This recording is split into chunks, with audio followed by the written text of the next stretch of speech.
Você está em um barco de madeira no meio do mar da Galileia. E algo está errado. O vento muda primeiro, não de forma gradual, não como uma brisa comum da noite. Ele, o barco, como uma parede invisível, alcança. A vela estala violentamente acima da sua cabeça. A embarcação inteira, inclinada para o lado, tão rápido que seus pés escorregam na madeira molhada. O cheiro de água salgada invade o ar. Cordas começam a bater contra o mastro como chicotes. E então, você ouve o som que nenhum pescador daquela região ouviu queria depois do pôr do sol. Água entrando, muita água, não pelas laterais, pelo casco inteiro. Arqueólogos descobriram antigos barcos de pesca do século I, perto de Migdal, às margens do mar da Galileia. Uma delas, preservada na lama por quase 2000 anos, media cerca de 8 metros de comprimento, construída com tábuas reaproveitadas e estrutura reforçada por encaixes de madeira e cordas de fibra vegetal. Uma barra resistente para a pesca, mas pequeno demais para enfrentar uma tempestade profunda em mar aberto. E agora, você sente isso? O barco geme sob os seus pés. Cada onda parece arrancar as tábuas do lugar. Homens gritam nomes uns dos outros no escuro, mas o vento engole as palavras antes que elas terminem. Você tenta segurar uma corda encharcada enquanto outra onda explode contra a lateral da embarcação e lança água gelada contra o seu rosto. O mar da Galileia não parece mais um lago, parece uma criatura viva. E o pior, você não está cercado por homens inexperientes. Alguns daqueles discípulos passaram a vida inteira naquele mar. Pedro conhecia aquelas águas. André conhecia. Tiago e João cresceram ouvindo as ondas das batidas nos cais de Cafarnaum antes mesmo de aprenderem a ler as Escrituras. Se eles estão apavorados, então a situação é muito pior do que parece. Mas isso não é tudo, porque existe um detalhe que muda completamente essa noite. Jesus está no barco e ele está dormindo. Você olha para trás, tentando enxergar através da escuridão interrompida apenas pelos relâmpagos. O barco sobe violentamente outra vez. Madeira estala. Alguém cai. Outro homem tenta tirar água com as próprias mãos. E no fundo da embarcação, o mestre continua dormindo sobre uma almofada. Imagine o conflito dentro da mente deles. Como alguém consegue dormir enquanto o barco afunda? Como alguém permanece em paz enquanto homens acreditam que vão morrer? As escavações revelam que muitos navios de pesca da Galileia do século I possuíam casco baixo e pouca profundidade interna. Durante tempestades repentinas, bastavam poucos minutos para a água começar a dominar completamente a embarcação. Essas tempestades eram famosas na região. O mar da Galileia fica quase 200 metros abaixo do nível do mar, rodeado por colinas íngremes. Quando correntes frias descem pelas ravinas e colidem com o ar quente da superfície, ventos violentos surgem quase instantaneamente. Historiadores e estudiosos afirmam que os pescadores puderam sair do céu limpo e enfrentar o caos absoluto minutos depois. E agora você entende a verdadeira cena. Isso não era desconforto. Não era medo exagerado. Eles realmente acreditavam que aquela seria a última noite de suas vidas. O barco sobe outra vez. Depois despenca. Seu estômago está junto. A água agora chega aos tornozelos. Os discípulos já não tentaram controlar o mar. Eles só tentam sobreviver. E é aqui que tudo muda.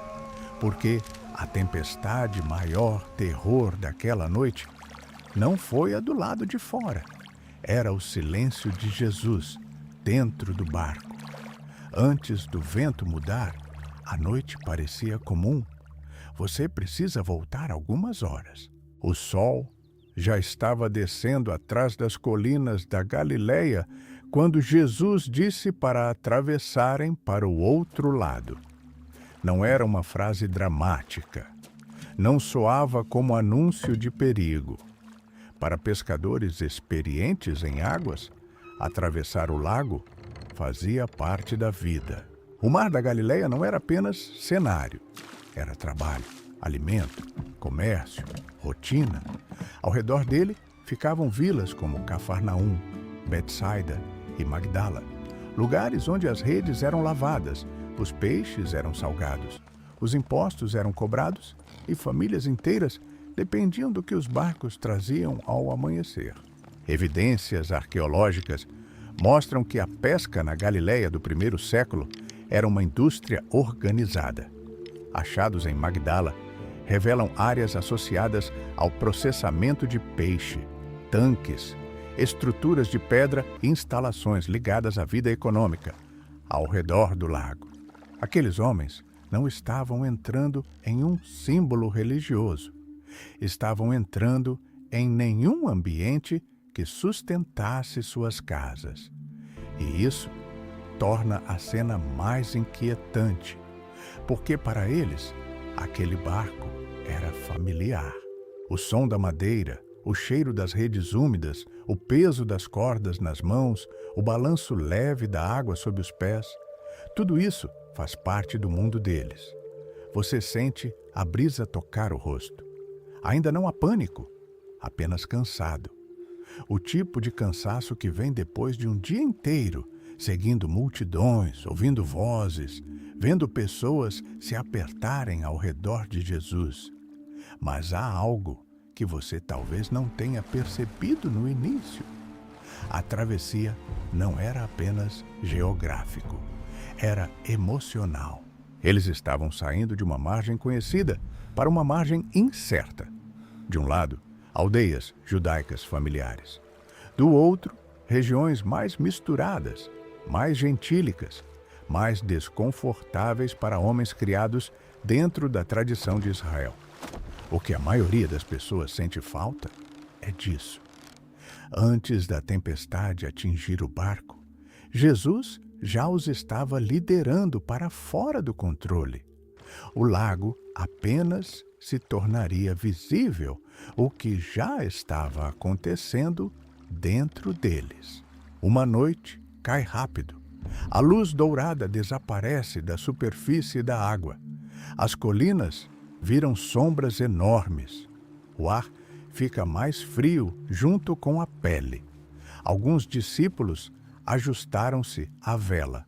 Outros se acomodam entre cestos, remos e redes enroladas. Estudiosos estimam que os barcos de pesca galileus desse período poderiam carregar uma tripulação pequena, equipamentos e algum espaço para carga, mas não eram embarcações grandes. O chamado Barco de Jesus, descoberto em 1986 perto de Dinossar, mostra uma construção simples, feita com cedro, carvalho e outras madeiras reaproveitadas, remendada diversas vezes. Era funcional, mas vulnerável. Você olha para aquele barco e entende. Ele não foi feito para parecer sagrado. Foi feito para trabalhar. Tábuas gastas, pregos antigos, remendo, queijo de peixe entranhado na madeira.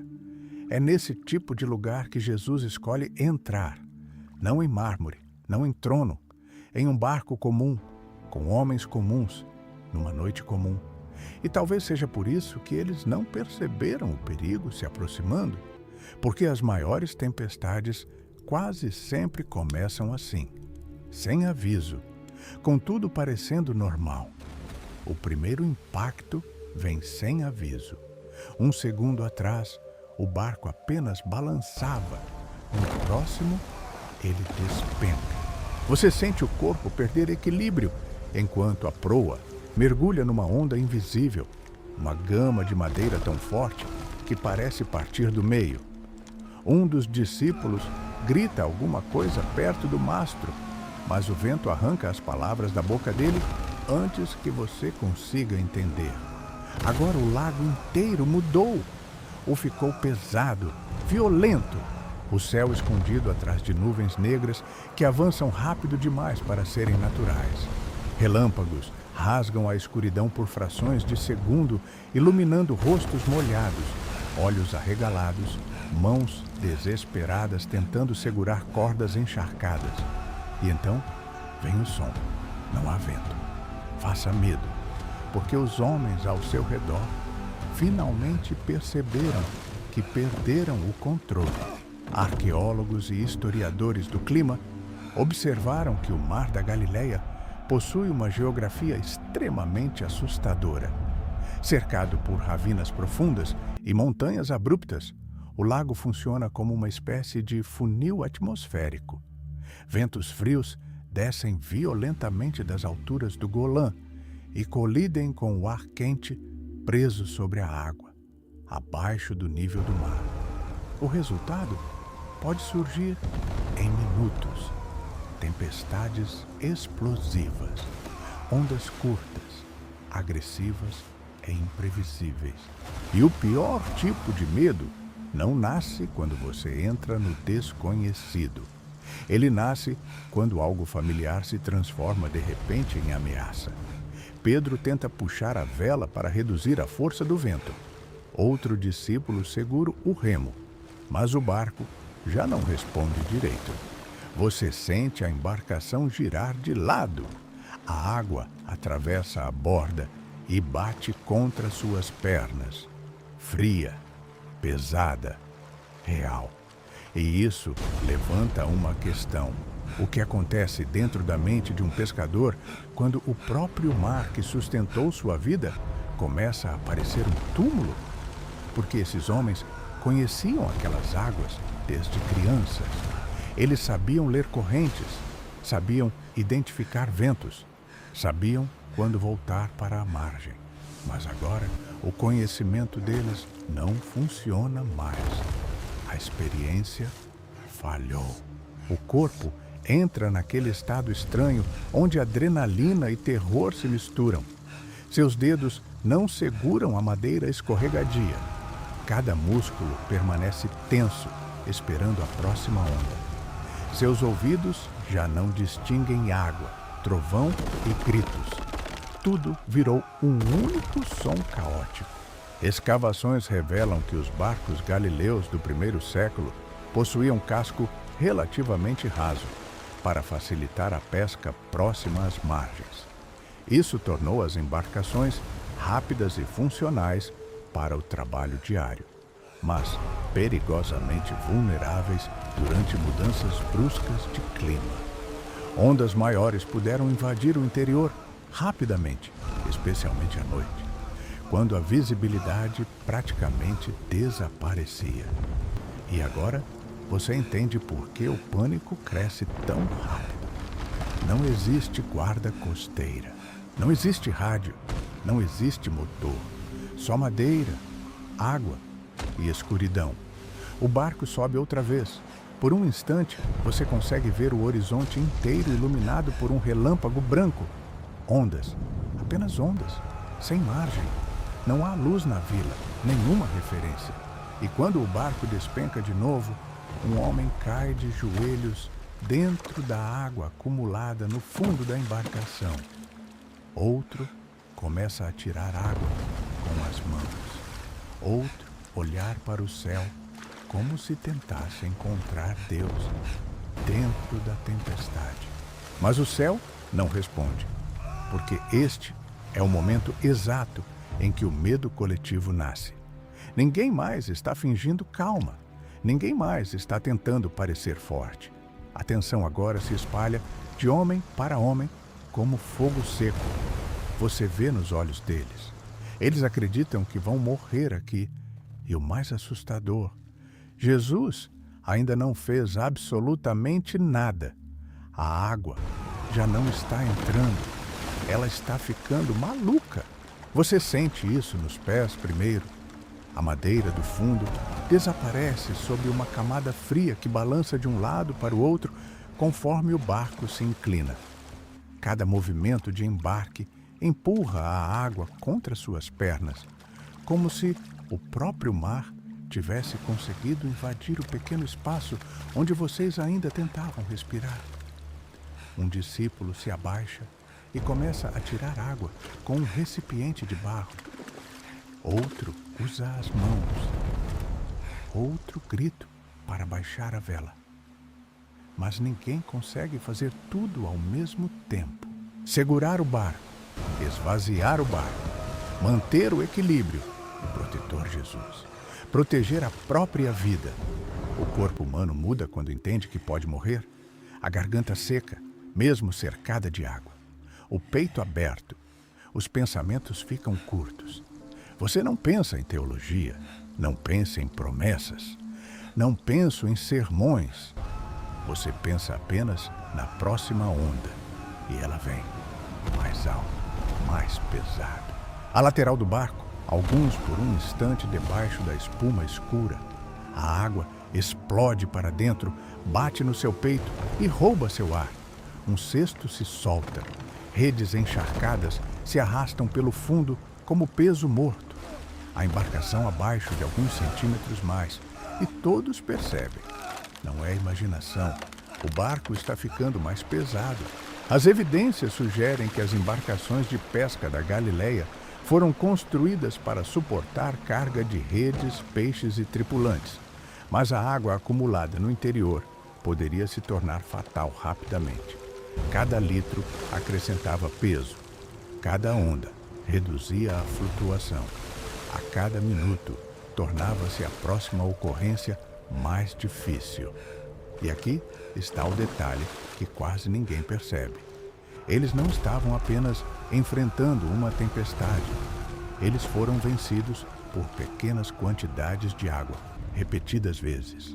Uma onda, depois do outro, depois do outro. É assim que o desespero cresce, não de uma vez, mas por invasões sucessivas. Aos poucos, o medo deixa de ser individual. Ele se torna coletivo. Você vê Pedro olhando para João, João olhando para Tiago. Alguém olha para André. Ninguém precisa dizer a frase em voz alta, porque todos já chegaram à mesma conclusão. Não estamos conseguindo. O que a maioria das pessoas sente falta é disso. O pânico de um pescador experiente é mais assustador que o pânico de um iniciante. Porque o iniciante teme o que não entende, mas a experiência teme porque entende exatamente o que está apostando. A madeira estala outra vez. Ó gama mestre! O vento empurra o barco de lado e por um segundo você sente a embarcação quase virar. Mãos se agarram umas às outras. Um homem escorregou. Outro o puxa pelo braço. A água bate contra os bancos internos, contra os joelhos, contra as roupas pesadas que agora grudam no corpo. Os estudiosos estimam que as roupas comuns do primeiro século, feitas de lã ou linho, quando encharcadas, tornavam os movimentos mais lentos e pesados. No escuro, dentro de um barco assustador, isso transformava cada gesto simples em esforço. E então, acontece algo silencioso dentro deles. A coragem começa a acabar. Não porque eram fracos, mas porque eram humanos. E naquela noite, os discípulos descobriram uma verdade que ninguém gosta de admitir. Existe um ponto em que suas mãos continuam trabalhando, mas seu coração já começou a se despedir. E então, seus olhos encontram Jesus. Não há centro de esforço. Não segura uma corda. Não esvaziando a água. Não grite ordens. Ele não está no fundo do barco, dormindo. Por um instante, isso parece impossível. O barco sobe e despenca. Uma joia madeirense. A água bate contra os bancos. Homens fortes lutam para continuar em pé. E mesmo assim, Ali, sobre uma almofada simples, Jesus fica deitado como alguém que confia em uma realidade que ninguém mais consegue enxergar. O choque é quase maior que uma tempestade, porque até agora o medo vinha do mar. Mas agora o medo começa a fazer uma pergunta mais profunda. Ele não está vendendo? Ele não está ouvindo? Ele não é importante? Marque registrar um detalhe pequeno, mas poderoso. Jesus estava dormindo na popa, sobre uma almofada. Esse detalhe é importante porque a popa era a parte traseira do barco, onde normalmente ficava o timoneiro, a posição orientada à direção da embarcação. Evidências arqueológicas de barcos galileus do primeiro século sugerem que a parte traseira poderia ter uma pequena área elevada ou espaço mais protegido, usado para controle e descanso. E é ali que Jesus dorme, no lugar da direção. Não há lugar onde alguém deveria estar conduzindo. Mas isso não é tudo, porque a presença de Jesus no barco não impediu a tempestade de começar. Essa é uma revelação que quebra muitas expectativas. Eles obedeceram. Entraram no barco porque ele mandou. Atravessavam porque ele disse. E mesmo assim, o vento veio. A água entrou. O medo cresceu.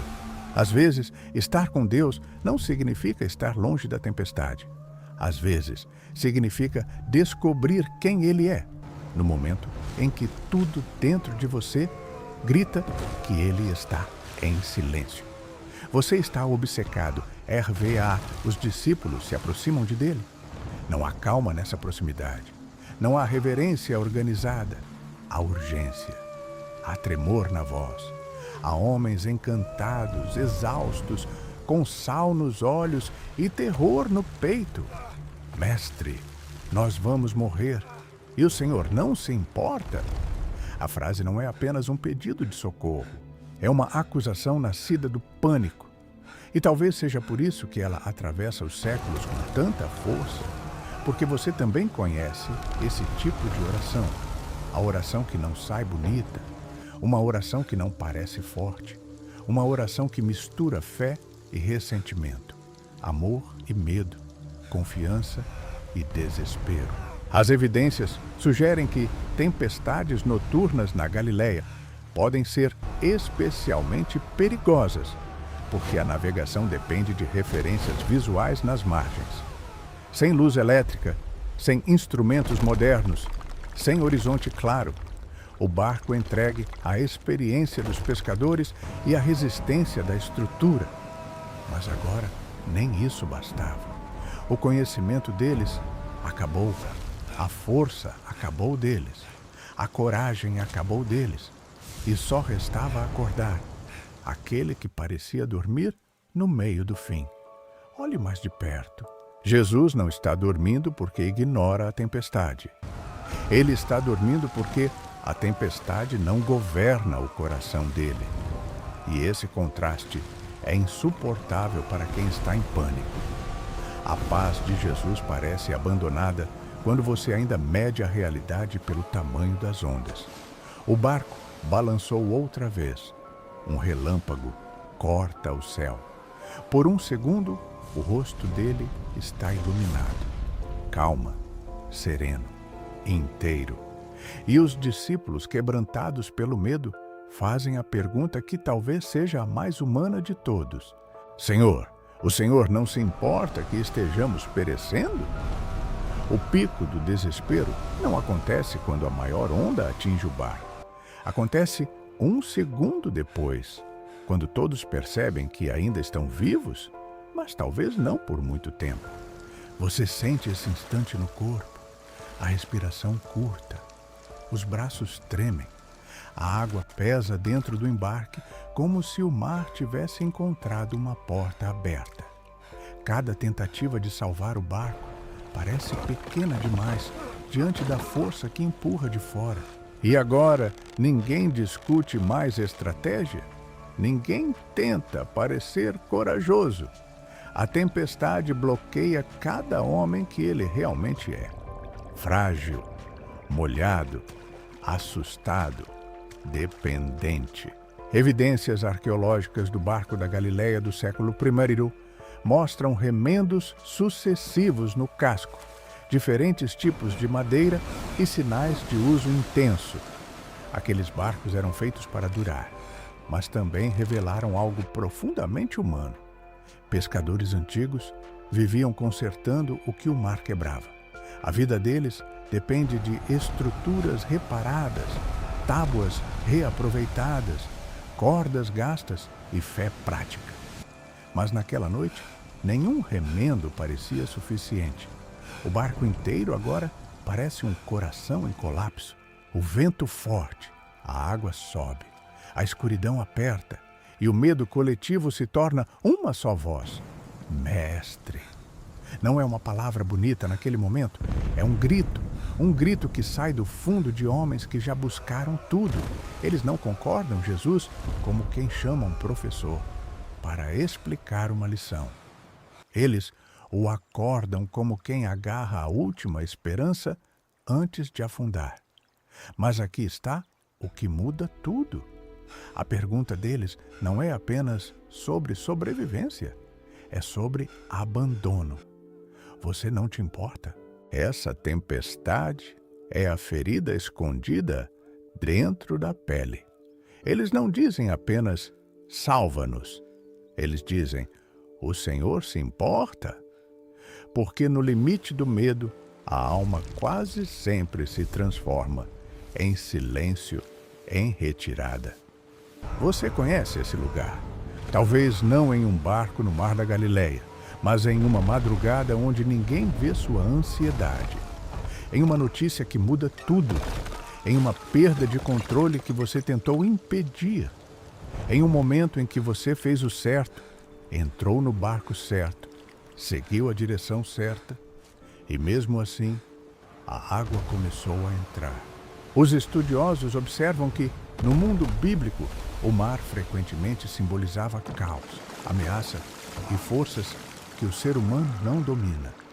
Para um israelita, águas violentas não eram apenas cenário natural. Era a imagem do abismo, do imprevisível, aquilo que só Deus poderia conter. Então, quando aqueles discípulos gritam, eles não estão apenas pedindo ajuda contra o clima. Eles, diante do caos primordial e achando que Deus dorme, o barco inclina outra vez. Alguém segura o braço de outro homem com tanta força que deixa marcas. Outro olhar para Jesus com raiva e esperança misturadas. A fé deles não desapareceu completamente. Ela está ferida, ela está gritando, ela está perguntando se o mestre que cura multidões também é importante, com o medo de 12 homens molhados no escuro. E aqui, o clímax emocional finalmente se forma. Não é a onda mais alta, não é o vento mais forte. É a possibilidade terrível de que Jesus esteja presente e, mesmo assim, não intervenha. Esse é o tipo de pensamento que despedaça por dentro, porque morrer em uma tempestade já seria assustador, mas morrer com Jesus no barco parecia incompreensível. O que acontece a seguir muda tudo. Ele acorda, não com pânico, não com surpresa, não como alguém que perdeu o controle da história. Jesus se levanta dentro de um barco tomado por água, vento e gritos. Seu corpo está molhado. A noite ainda áspera ao redor. Os discípulos ainda respiram como homens à beira do fim. Mas algo muda no ar antes mesmo dele falar. Porque, naquele instante, a tempestade ainda é grande. Mas os olhos de Jesus estão abertos. Jesus se levanta e o barco ainda está afundando. Por um momento, nada muda do lado de fora. O vento continua rasgando a noite. A água continua batendo contra a madeira. Os discípulos continuam olhando para ele com olhos de homens que já imaginaram o próprio fim. Mas algo mudou dentro do barco. Não porque o mar ficou menor, mas porque aquele que estava dormindo agora está de pé. Você sente a diferença antes de entender.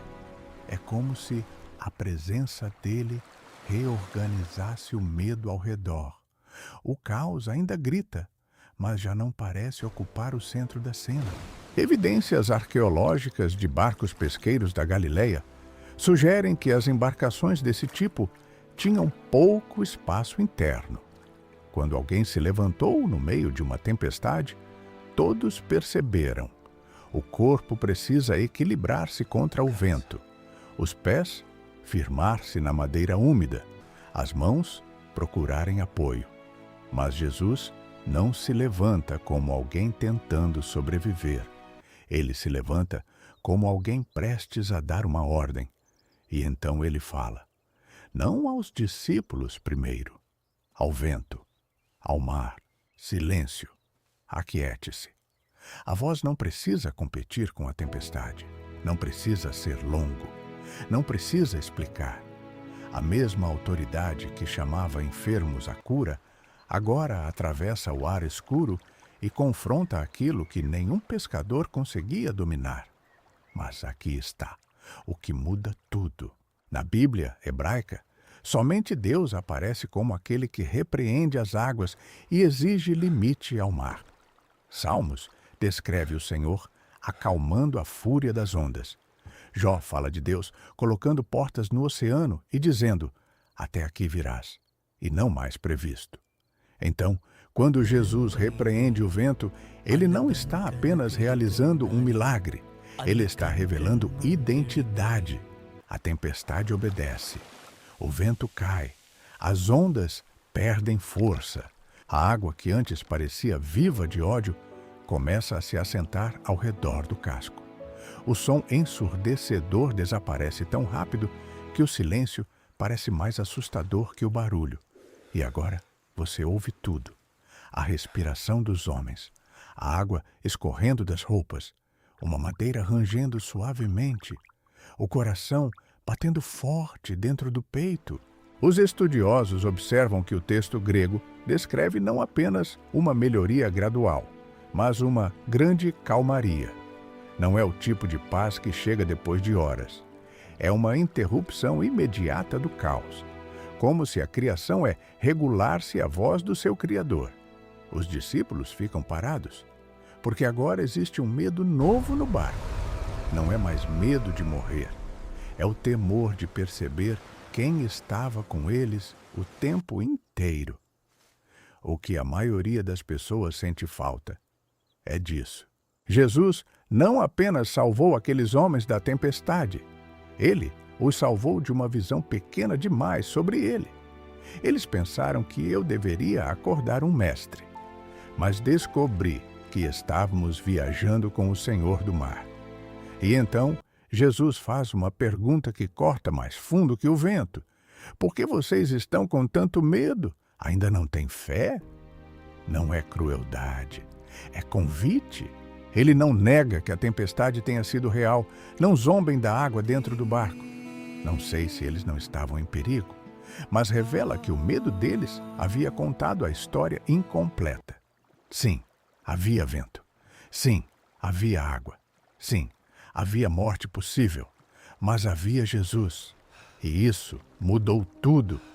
Você olha para os discípulos encantados, joelhados em meio à água, sem saber se choram, respiram ou máquinas. Eles se perguntam, quem é este que até o vento e o mar lhe obedece? Essa pergunta fica suspensa na noite. E talvez ela seja o verdadeiro destino da travessia, não o outro lado do lago, mas uma revelação maior, dentro deles. Porque a tempestade mostrou o limite dos pescadores. E a tempestade, voz de Jesus, mostrou o limite da. E talvez essa seja a parte mais difícil de aceitar. O barco não era apenas dos discípulos, era um espelho. Porque você também conhece a sensação de estar obedecendo e mesmo assim ver a água entrando. Você tenta manter tudo em ordem, segurar as cordas, controlar o peso, calcular a próxima decisão. Mas chega um ponto em que suas forças revelam o que você nunca quis admitir. Você não domina o mar. As evidências sugerem que esses barcos eram pequenos, remendados e vulneráveis. E ainda assim, foi ali que Jesus revelou uma autoridade que palácios jamais poderiam demonstrar.